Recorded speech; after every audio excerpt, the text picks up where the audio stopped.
It was 2:43 a.m. when the 911 operator's headset crackled to life. A woman's voice, calm but shaky, broke through the static. "There's been a break-in, my husband's been shot." The call came from a quiet suburban home on the outskirts of Springfield, Missouri. The woman identified herself as Rebecca Lawson, age 39. Her husband, Daniel Lawson, 41, was unresponsive in their bed. Paramedics rushed to the scene, lights flashing against the still night air. Inside the modest two-story home, they found Daniel lying motionless, a gunshot wound to his head. The sheets were soaked with blood, his pulse faint but present. Rebecca stood nearby, barefoot, wrapped in a robe, her voice steady as she told the officers she had woken to the sound of a gunshot and discovered the horror before her. "I think someone broke in," she said. "The back door's open, and some of our guns are missing." But something about the scene didn't fit that story.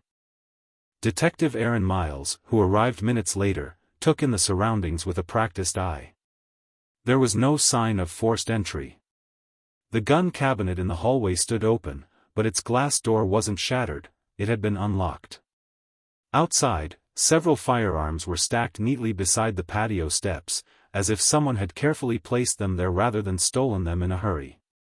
Rebecca's composure drew quiet glances from first responders. Her tone on the 911 recording wasn't panicked, it was measured.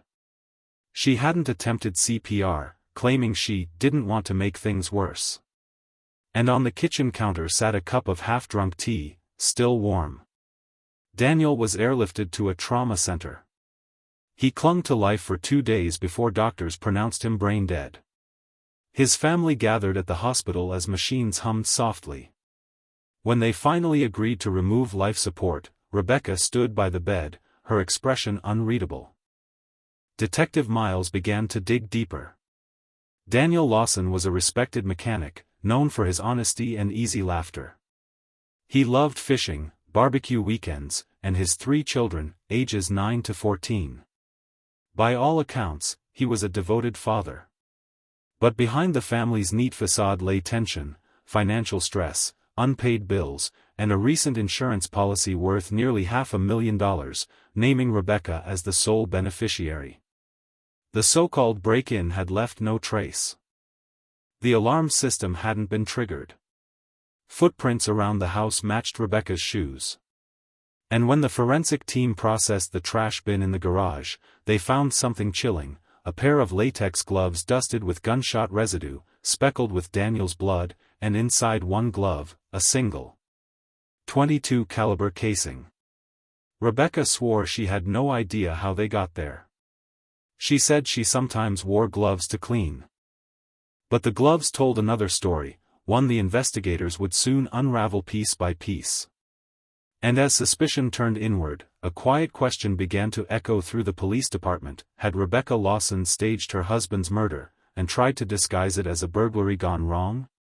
By the end of that week, what began as a burglary investigation had shifted into something far darker. Detectives no longer saw Rebecca Lawson as a grieving widow, they saw her as the prime suspect. Detective Aaron Miles returned to the Lawson residence 2 days after Daniel's death. The house was still sealed off with yellow tape, its silence heavy.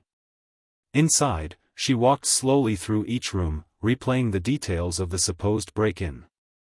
There were no scuff marks on the door frames, no splintered locks, no overturned furniture. Whoever had entered that night had done so with complete ease, or already had a key. The gun cabinet drew her attention again. It was secured by a combination lock, one that Daniel reportedly changed regularly. Rebecca had initially claimed she didn't know the code. But during her second interview, when pressed about how she knew which firearms were missing, she hesitated just long enough to reveal the truth: she did know the code, after all. That small lie cracked the surface of her entire story. Neighbors told detectives they hadn't seen or heard anything unusual that night. The family dog, usually quick to bark at strangers, hadn't made a sound. When asked about that, Rebecca simply said, maybe the intruder was quiet. The theory was becoming impossible to support. The forensic results came back within days. The gunshot residue on the latex gloves matched the type of ammunition Daniel was killed with, a .22 caliber round. Inside one glove was a faint trace of Rebecca's DNA, alongside her husband's blood. Even more damning was what they didn't find: no foreign prints, no evidence of anyone else in the house. Then came the financial records. Just a month before Daniel's death, Rebecca had taken out a large life insurance policy worth $480,000. The paperwork showed that Daniel had been reluctant to sign it, voicing concerns about the premiums. But he eventually did, convinced it was a precaution for their children. Less than 3 weeks later, he was dead. Detective Miles met with Daniel's sister, Karen Lawson, a strong-willed woman with fire in her voice and grief in her eyes. She didn't mince words. "Danny would have never left his kids like this," she said. "He was getting tired of Rebecca's spending. They were arguing a lot. She said he was controlling. But he just wanted to keep the house." Karen also mentioned that Daniel had been planning to move out temporarily, to get some space. It was the kind of comment that investigators never forget, the sign of a breaking marriage, a possible motive forming in real time. Back at the precinct, Rebecca's demeanor began to change. During her first interviews, she had been composed, even helpful. But as detectives presented more inconsistencies, her confidence began to slip. Her answers grew defensive, her tone sharp. When asked why she hadn't performed CPR, she said she froze. When shown the gloves, she grew quiet, staring at them for several seconds before whispering, "I don't know what that means." Detective Miles knew what it meant, and so did the prosecutor's office. Still, something crucial was missing: the weapon. The .22 caliber revolver registered to Daniel Lawson was not among the guns found stacked outside. Its absence suggested it had been deliberately hidden. Detectives canvassed nearby fields, drainage ditches, and ponds, but days turned into weeks without results. It was as if the weapon had vanished. Meanwhile, Rebecca's behavior outside the investigation began raising even more eyebrows. She appeared calm, too calm. At Daniel's memorial service, witnesses described her as detached, offering polite smiles, even chatting about moving forward for the kids. To many, it seemed less like shock and more like rehearsed control. 2 months after Daniel's death, Rebecca's finances took a turn. She began inquiring about the life insurance payout, despite the case still being open. When the insurance agent informed her that payment was delayed pending the ongoing homicide investigation, she reportedly sighed and said, "Figures. Nothing ever goes smoothly." That comment found its way into Detective Miles's report. But what Rebecca didn't know was that the police were quietly watching her. They believed she had hidden the gun, and they were willing to wait for her to lead them to it. What no one expected was how bold she would be when she finally tried. Spring had begun to warm Springfield when the investigation into Daniel Lawson's murder reached a standstill. Evidence pointed clearly toward Rebecca, but without the weapon, the district attorney refused to proceed. A case that strong needed something physical, something undeniable. Detective Erin Miles wasn't the type to give up easily. Every night, she pored over case files, photos, transcripts, and maps of the area. One note in particular kept gnawing at her, a brief mention of a fishing pond a mile behind the Lawson property, a place Daniel had taken his kids many times. It was small, murky, and lined with cattails.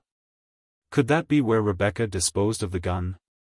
The theory made sense. It was close enough for her to reach on foot, far enough to go unnoticed in the dark, and deep enough to hide something permanently.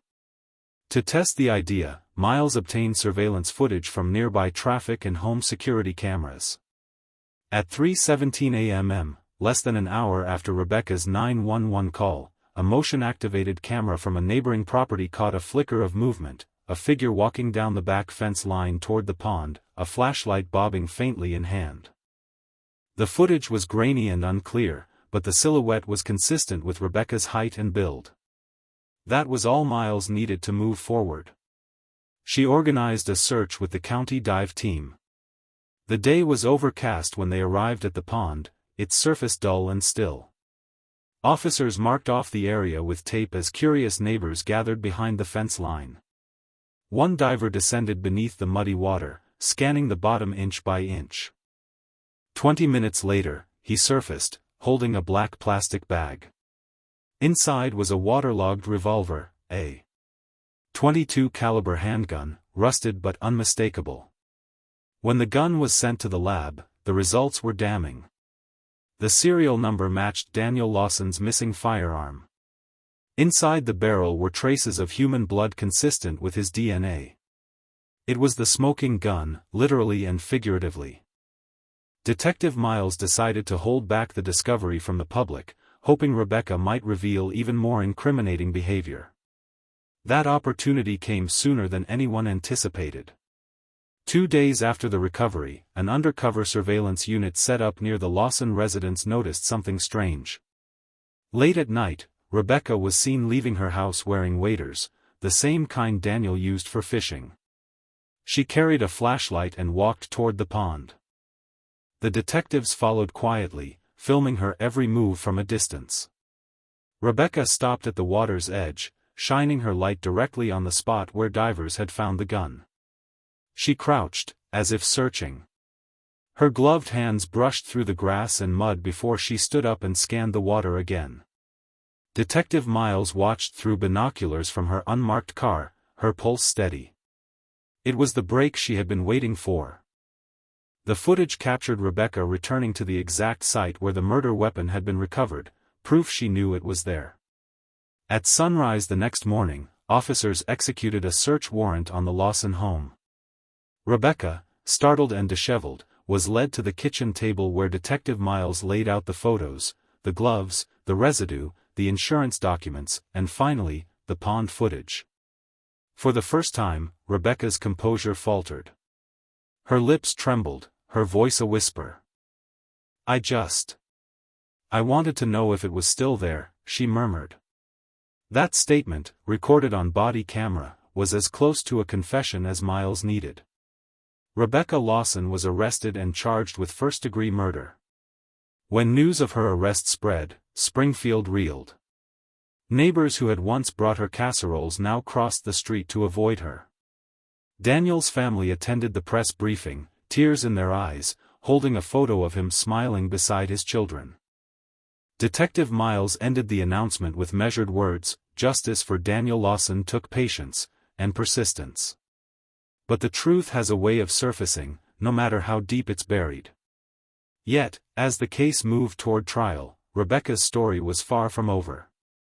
Behind bars, she continued to insist she was innocent, that she had been framed by circumstance and bad luck. Her defense attorney was already building a case that would challenge every piece of evidence Detective Miles had spent months assembling. The trial of Rebecca Lawson was set to become the most talked-about courtroom drama Springfield had ever seen. For months, the media had painted her as the cold, calculating wife who murdered her husband for money. But inside the courthouse, her defense team planned to rewrite that story completely. Detective Erin Miles sat in the first row as the pre-trial hearings began. She had spent nearly a year building this case, late nights, endless paperwork, and hours of interviews, and now everything hinged on how it would play before a jury. Rebecca entered the courtroom in a gray suit, her hair tied back neatly. Her expression was neutral, almost serene, as if she were attending a business meeting rather than facing a possible lifetime in prison. Behind her sat Daniel's family, his sister Karen, his parents, and the couple's 3 children, now living with their grandparents.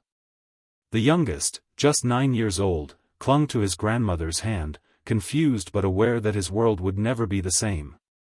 The prosecution's lead attorney, Jack Reynolds, was known for his calm yet commanding presence. When he spoke, the courtroom seemed to hold its breath. "Ladies and gentlemen," he began, "this is not a case of tragedy born from chance. It's a story of greed, and the deliberate act of a woman who thought she could outsmart everyone around her." He laid out the evidence step by step: the calm 911 call, the lack of forced entry, the open gun cabinet, the gloves with residue, the missing weapon found in the pond, and the footage of Rebecca returning to the very spot where it was discovered. Each point landed like a hammer blow. When the defense's turn came, attorney Susan Porter took a different approach. Her voice was measured, sympathetic. "Rebecca Lawson is not a killer," she said. "She's a mother, a wife, a woman whose life was shattered in one horrifying night." The police built a story that fit their assumptions, and ignored what didn't. Porter argued that the evidence was circumstantial. The gloves? Contaminated, possibly mishandled. The weapon? Found in a public pond anyone could have accessed. The insurance policy? A responsible decision for a family struggling with finances, not a motive for murder. As the trial unfolded, witnesses testified one by one. A neighbor recalled hearing nothing that night, not even the gunshot. A firearms expert explained how a .22 caliber pistol produced only a faint sound, easy to miss. A forensic specialist described the discovery of gunshot residue on the gloves, but under cross-examination, admitted it could have transferred from handling other firearms in the home. Then came the 911 recording. The courtroom fell silent as Rebecca's voice filled the air, calm, precise, eerily unshaken. "My husband's been shot," she said. "I think someone broke in." Her tone unnerved everyone, including the jurors. When Rebecca took the stand in her own defense, she maintained her composure. She spoke of waking in the night to what she thought was thunder, then seeing Daniel lying motionless. She admitted to opening the gun cabinet, to see if any were missing, and to wearing gloves earlier that evening while cleaning. Her voice cracked only once, when she described watching Daniel on life support. "I held his hand," she said softly. "And I prayed he'd wake up." But Reynolds was ready. On cross-examination, he projected photos of the gun cabinet, the pond, and the gloves side by side.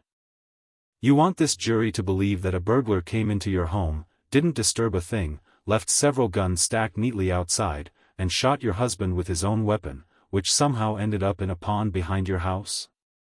Rebecca's eyes flickered. "I don't know how it happened," she said. Reynolds paused, letting the silence stretch before asking, "Then why did you go back to that pond in the middle of the night?" Her mouth opened slightly, but no words came. The jury watched closely. That moment, that hesitation, would linger in their minds long after the testimony ended. As the trial moved toward its final week, Springfield's courthouse became the epicenter of small-town gossip. Some pitied Rebecca. Others saw only cold calculation. But everyone agreed on one thing: the truth of what happened in the Lawson home that night was finally coming into focus. And before long, the verdict that would define all their lives was about to be decided. By the time the trial entered its final week, the air in the courtroom felt electric. Every seat was filled, every word dissected by the press and whispered about in the courthouse halls. The fate of Rebecca Lawson hung in the balance, and the people of Springfield waited for the truth, or at least a version of it, to emerge. Prosecutor Jack Reynolds opened his closing statement with quiet intensity. "This case," he began, pacing slowly before the jury, "is not about mystery or confusion. It's about intent. Rebecca Lawson didn't lose control. She planned. She waited. And when the moment came, she pulled the trigger and tried to make it look like someone else did." He gestured toward the photos projected on the courtroom screen: Daniel's bedroom, the stacked firearms outside, the latex gloves in the trash. These gloves weren't forgotten cleaning tools. They were part of a disguise, an effort to leave no trace. But she did leave traces: gunshot residue, DNA, and a story that never quite made sense. His tone softened when he spoke about Daniel. Daniel Lawson trusted his wife. He worked long hours to keep their family afloat. And when financial trouble came, he believed they'd face it together. He never imagined that the person beside him in bed would become the one to end his life. He finished simply, his voice steady. Justice demands the truth, and it's time to deliver it. When Susan Porter, Rebecca's defense attorney, rose to speak, she focused on what she called the holes in the prosecution's picture. Circumstantial evidence, she said, is like smoke. It looks convincing from a distance, but up close, it can vanish. The state wants you to see Rebecca as a monster, but the reality is simpler. She's a mother who lost her husband and is now being blamed because the police couldn't find anyone else. Porter leaned closer to the jury rail.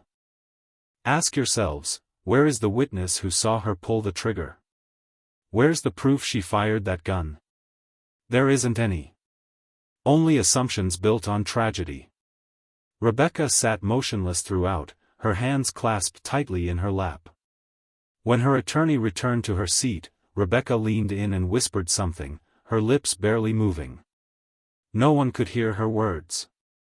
Then, the judge gave his final instructions, and the jury retired to deliberate. The courthouse grew quiet. Hours passed. The reporters waited in the lobby. Daniel's family sat together, silent, clutching each other's hands. Detective Erin Miles stood near the window, watching the gray afternoon sky darken into dusk. She'd seen many trials, but this one felt heavier. She knew the evidence was strong, but juries were unpredictable. Just before 8 p.m., word spread, the jury had reached a decision. Everyone filed back into the courtroom. The room was tense, hushed, as the foreperson stood. Rebecca kept her eyes fixed on the table before her. We, the jury, find the defendant, Rebecca Lawson. A pause. Guilty of murder in the first degree. A gasp rippled through the courtroom. Daniel's sister broke into tears, clutching her mother. The children weren't present, at the family's request. Rebecca didn't cry. She blinked once, inhaled deeply, and looked toward Detective Miles. Their eyes met for a brief second. No hatred, no plea, just emptiness. The judge sentenced her to 60 years in prison, with the possibility of parole after 30. The words echoed in the chamber, final and unshakable. As deputies led Rebecca away, she turned to her lawyer and murmured, "I didn't do it." Whether anyone believed her no longer mattered. Outside, the press crowded around the courthouse steps. Detective Miles gave a brief statement. This was a difficult case, she said.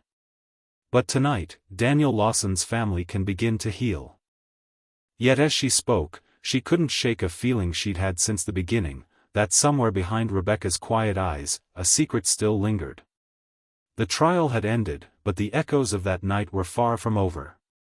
The morning after the verdict, Springfield woke to headlines that dominated every paper. Rebecca Lawson found guilty of husband's murder. For most, the case felt settled, justice served, order restored.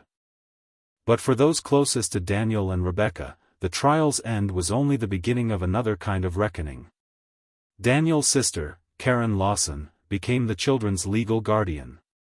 The three kids, Ethan, Molly, and Luke, moved into her home across town, a modest single-story house with a small yard and an aging oak tree. Overnight, their lives changed completely. Ethan, the oldest, withdrew into silence. Molly cried every night. Little Luke asked questions no one could answer. Did Mommy hurt Daddy? Karen could only pull him close and whisper, "We don't have to talk about that right now." The state formally barred Rebecca from contacting her children. Letters she sent from jail, pages of apologies and insistence of innocence, were kept sealed in a drawer, never delivered. The court ruled it was not in the children's best interest. Rebecca was transferred to Jefferson Correctional Facility, a gray, sprawling compound 2 hours away. Her intake photo showed no trace of emotion. To guards and inmates alike, she was polite but distant. She followed rules, avoided confrontation, and spent most of her days in the prison library. Her quietness earned her the nickname Ghost. Detective Erin Miles kept tabs on the case, even after the conviction.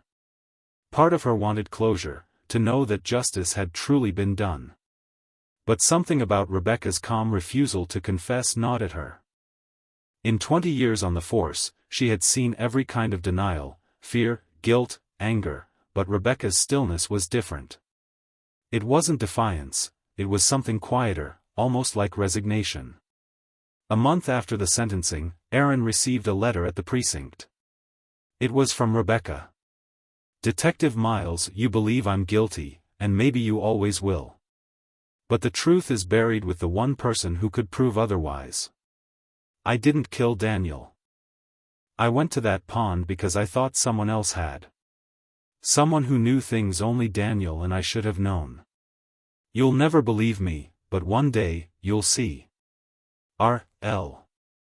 The message was short, cryptic, and unsigned except for initials, but it stirred something Aaron hadn't felt in years: doubt. She reread the line, "Someone who knew things only Daniel and I should have known," over and over. Could someone else have been involved? She reopened the old case files. The initial reports had noted a few odd details: muddy footprints outside that didn't match Rebecca's shoe size, and a missing set of Daniel's fishing waders that were never recovered. At the time, these discrepancies were dismissed as irrelevant. But now, with Rebecca's letter in hand, Aaron wondered if they had missed something. She drove back to the Lawson property. The house was empty, up for sale, the grass uncut and wild. Standing by the pond, she stared at the dark water, the same place where divers had found the gun. The surface rippled softly in the wind. She couldn't shake the image of Rebecca, alone, wading through this very spot in the dead of night.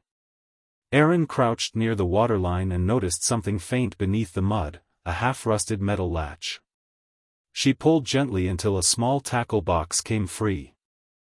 Inside, she found fishing lures, an old line cutter, and one unexpected item, a key wrapped in plastic. Her pulse quickened. The box was logged and sent for forensic testing. Days later, the results came back. The key had faint traces of Daniel's fingerprints, but also a second set. Not Rebecca's. The prints were partial, but enough for comparison. They matched someone else entirely. A name from Daniel's past, Kevin Ward, his former employee and longtime friend, who had left town abruptly after the murder. Aaron felt a cold realization forming.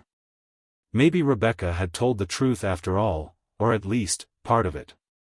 And if that were the case, then the story of Daniel Lawson's death wasn't finished. Not yet. Detective Aaron Miles sat at her desk long after sunset, the glow of her monitor washing her face in pale light. On the screen was Kevin Ward's employment record, Daniel Lawson's former mechanic and friend of nearly 10 years.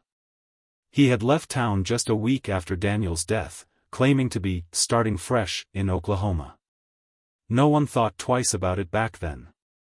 Now, his fingerprints had turned up on a key buried near the same pond where Daniel's gun had been found. Aaron leaned back, exhaling slowly. It wasn't proof, but it was enough to reopen the case. She contacted the Missouri Bureau of Investigation, and by the next morning, a warrant was issued to locate Kevin Ward. They found him 2 days later, living quietly in a small town outside Tulsa, working at an auto body shop. When detectives arrived, he looked stunned but didn't resist.